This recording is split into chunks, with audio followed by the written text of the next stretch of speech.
Hey guys, welcome to the channel. आज का इस वीडियो में मैं डिस्कस करने वाला हूँ रेपो रेट का बारे में, जिसका फुल फॉर्म है रिपर्चेसिंग ऑप्शन रेट। अब जैसे कि एक आम सिटीजन को अगर लोन चाहिए होता है तो वो कहाँ जाते हैं? वो जाते हैं कमर्शियल बैंक के पास कि भैया हमको लोन चाहिए तो हमको लोन दो। सेम चीज़ अगर कोई कमर्शियल बैंक को लोन चाहिए तो वो किसके पास जाते हैं? वो जाते हैं आरबीआई के पास। यानी कि इन कमर्शियल बैंकों को जब पैसे की ज़रूरत पड़ती है तब ये कमर्शियल बैंक्स रिजर्व बैंक से पैसा मांगने के लिए जाते हैं।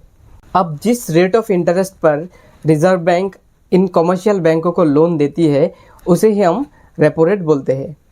लेकिन इसमें भी एक फंडा है। अगर कोई कमर्शियल बैंक रिजर्व बैंक से 2 दिन से लेके 14 डेज के लिए अगर लोन लेते हैं तो उसको रेपो रेट का हिसाब से उसको इंटरेस्ट रेट पे करना होता है। अगर 14 डेज का अबव में वो लोन लेता है तो वो अलग कैलकुलेशन होता है, उसको बोलता है बैंक रेट। अब कई बार ये उल्टा हो जाता है।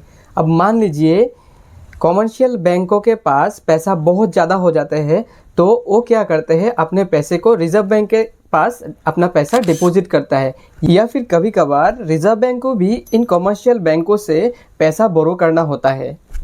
जो भी आरओआई पर यानी कि रेट ऑफ इंटरेस्ट पर कमर्शियल बैंक्स रिजर्व बैंक के पास पैसा डिपॉजिट रखते हैं उसे ही रिवर्स रेपो रेट बोला जाता है। अब रिजर्व बैंक अगर इन कमर्शियल बैंकों को लोन देंगे तो उसके लिए तो वो कुछ मॉर्गेज तो ज़रूर लेगा। तो वो मॉर्गेज क्या होता है? मॉर्गेज होते हैं बॉन्ड्स। देखो गाइस, आपके जितने भी प्रकार के लोन हैं, home loan, car loan, personal loan वगैरह वगैरह, सभी लोन अभी सस्ते हो चुके हैं और ये बात आपको आपका बैंक नहीं बताएगा। अगर आपने इनमें से कोई भी एक लोन लेके रखे हो तो आज मैं आपको ऐसी इन्फॉर्मेशन दूंगा जिससे कि आप 2 से 2.5 लाख रुपया आराम से बचा सकते हो। हाल ही में रिजर्व बैंक ने अपने रेपो रेट को रिड्यूस किया है। पहले जो कि था 5.5%, अभी वो घटाकर 5.25% किया गया है। यानी कि 0.25% का डिफरेंस आया है जो कि पहले से रिड्यूस हुआ है। मतलब अब कमर्शियल बैंक्स रिजर्व बैंक से सस्ते रेट ऑफ इंटरेस्ट पर लोन लेगी। अब इससे क्या होगा, आप और हम जो लोन लेते हैं वो भी पहले से सस्ते हो जाएंगे।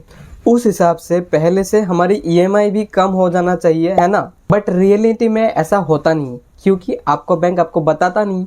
देखो गाइस, अभी मैं आपको एग्जैक्ट कैलकुलेशन से बताता हूँ कि आपका कैसा फ़ायदा होता है।